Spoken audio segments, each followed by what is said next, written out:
Voilà, donc nous allons en quelques... Qu'est-ce qu'il y a, madame? Qu'est-ce qu'il y a, madame? Je suis là. Je vois pas clair, je vois pas clair. Cette lumière. Non, non, non, vous inquiétez... Ah, s'il y a un souci pour... Ça fait rien, ça va? Vous inquiétez pas, madame, on peut baisser un tout petit peu les lumières si vous le voulez, mais là, ça va être un problème. Nous sommes à la télévision. Ah, écoutez, nous voulions faire quelque chose de très rapide. Bonsoir, monsieur. Nous voulions faire quelque chose de très rapide. Et c'est tout à fait émouvant, s'il vous plaît. Prenez votre micro, si vous parlez, Christian. Si, vous êtes assis dessus. Nous voulions faire quelque chose... il est à côté. Ah non, c'est madame. Excusez-moi, attends, bougez pas. Excusez-moi, madame, je vous le rends tout de suite. Voilà.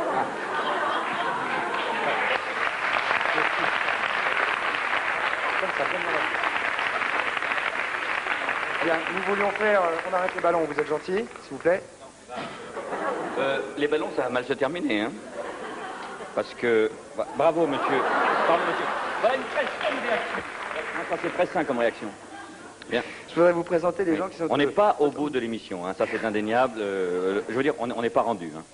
Je voudrais vous présenter André Gare, qui est à votre droite, qui a... je peux dire votre âge, André? C'est pas elle. André, est-ce que je peux dire...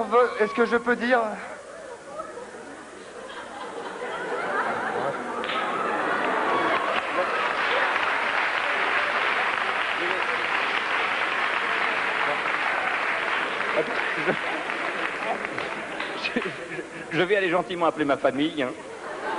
André, alors s'il vous plaît, je vais vous laisser quelques instants. André Gare.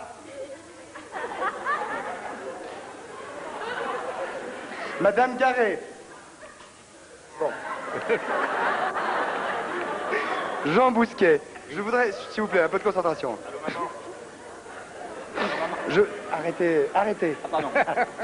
Je voudrais, s'il vous plaît, qu'on se reprenne un petit peu. Nous sommes entourés de 3 centenaires, ce qui est quand même assez exceptionnel. Il y a à droite André Garé, qui a 101 ans et qui est né avec la Tour Eiffel, ce qui est quand même assez exceptionnel. À gauche, nous avons Jean Bousquet. Vous avez monsieur 100 ans. Et vous avez quelque chose d'assez extraordinaire, c'est qu'à 4 ans, vous avez rencontré Jules Verne. Oui. Et à votre droite, il y a Jeanne Glaser. C'est bien cela? Jeanne Glaser, oui. Et vous avez 101 ans également.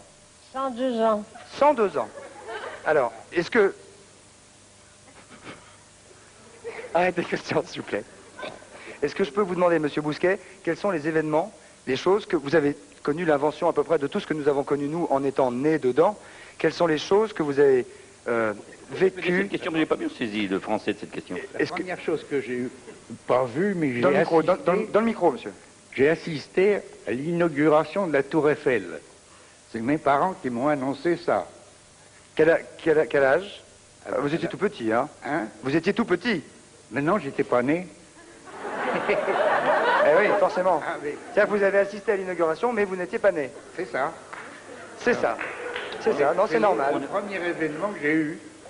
Très bien, alors le deuxième... Je l'ai appris plus tard. Ah oui, évidemment. Vous avez assisté à l'inauguration de la Tour Eiffel dans le ventre de votre maman. Qu'est-ce que vous voulez? Ok. Je me pousse un peu plus au fond. Voulez-vous pousser un petit peu au fond? Attention. Hop. Voilà. Vous êtes mieux? C'est pareil. Je vous tiens. Alors, dites-moi. Vous avez bien raison, madame, c'est un fait. Avec ces fauteuils, on est très mal assis. Je voudrais savoir quels sont les événements, qui vous ont le plus... Oh, bah, il y a beaucoup de choses qui m'ont frappé. Il y a tellement de choses que la nuit ne sera pas suffisante pour le dire. Est-ce que vous vous souvenez de votre premier téléphone ou de votre la première fois que vous avez vu une voiture? La première fois que... Ah, bah, j'étais en vacances en Normandie. Et quand on passe en voiture, tout le monde sortait de leur chambre pour voir la voiture.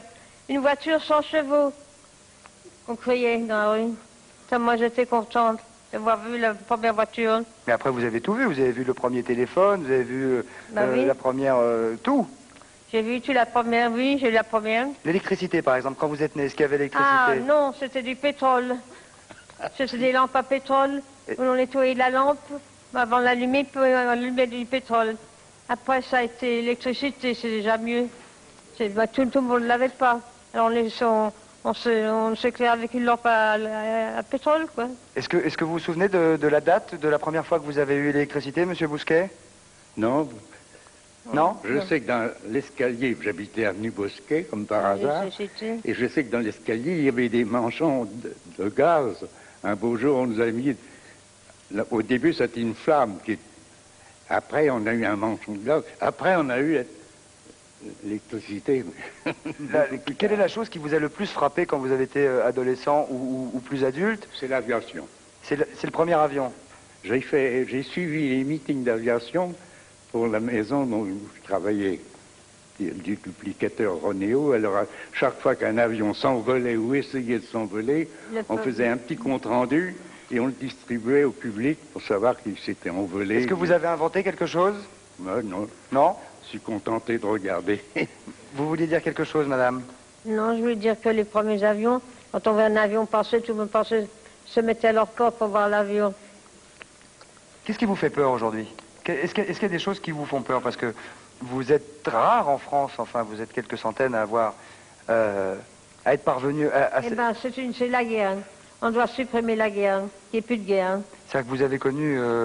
évidemment... J'ai connu deux guerres. La guerre 14-18, c'est la dernière. Et après 14-18, est-ce que vous aviez l'impression qu'il y en aurait d'autres encore, ou est-ce que vous pensiez que c'était fini déjà? Pardon. Vous pensiez qu'il y aurait d'autres guerres après 18, ou vous vous êtes dit que c'était terminé une fois pour toutes? C'est-à-dire, on a terminé pour recommencer. Ouais. On a commencé une autre guerre. Vous êtes à peu près 3000 en France. Est-ce que vous vous connaissez un peu entre vous, les centenaires? Non, c'est la première fois que je vois des... C'est la première fois que vous vous rencontrez? Je vois des centenaires. Alors, qu'est-ce que vous avez envie de dire quand vous voyez d'autres centenaires? Ben, je suis content de les voir. Oui. Écoutez, nous, on est tout à fait, évidemment, ravis de vous avoir reçu ce soir. Je ne sais pas si je peux poser... Est-ce que je peux vous poser une question, Madame Garret? Monsieur. Parlez bien dans le micro.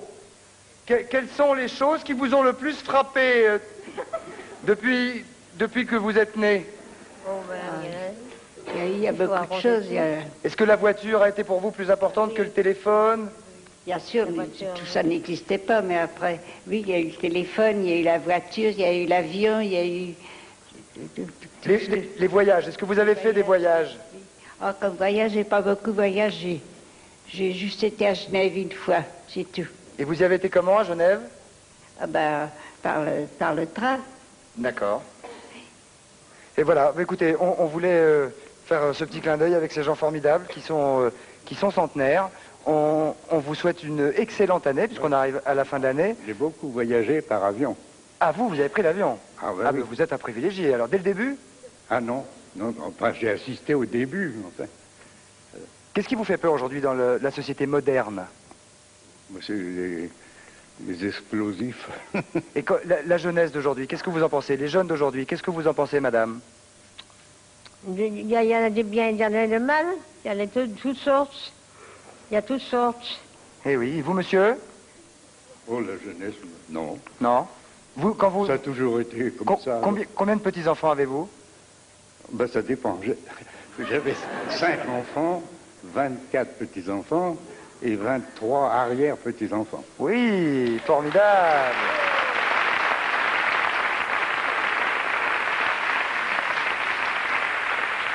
Et vous, madame, vous avez des enfants?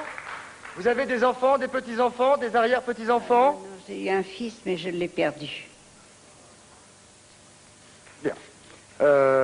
Voilà, on vous souhaite une très très bonne année à tous. Vous voulez dire quelque chose, monsieur? Je vois que vous avez des petites notes. Vous êtes très gaillard. Hein? C'est pour vous laisser ma documentation. Parlez dans le micro, Qui est à monsieur. jour. Qu'est-ce que c'est, monsieur? C'est mon arbre généalogique. Ah oui, il y a du monde, hein. Il y a beaucoup de monde sur l'arbre généalogique de monsieur. Ben, c'est-à-dire que j'ai 5 enfants qui sont mariés, ça fait déjà 10.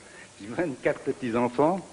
Plus 23 Plus arrière-petits-enfants. il y en a un qui vient de naître la semaine dernière. Et quand vous faites Noël, c'est tout le monde ensemble? Ben, autant que possible. Non, pour mon centenaire. Pour votre centenaire? Oui. Qu'est-ce que ça vous inspire, un centenaire, Christian Clavier? Est-ce que c'est un... Vous avez... Ça vous impressionne, centenaire? Oui, c'est impressionnant d'aller jusqu'à 100 ans, mais qu'est-ce que ça m'inspire d'autre? Je sais pas, ça vous impressionne? Oui. Écoutez, on leur souhaite en tout cas bonne vie. Je voudrais qu'on les applaudisse, s'il vous plaît, une dernière fois. On va venir vous chercher là. On envoie la publicité, s'il vous plaît. Premier débat, l'adultère, le bloc-notes et ensuite le débat sur la continuité de Celle Montmardi. À tout de suite. La réponse est non.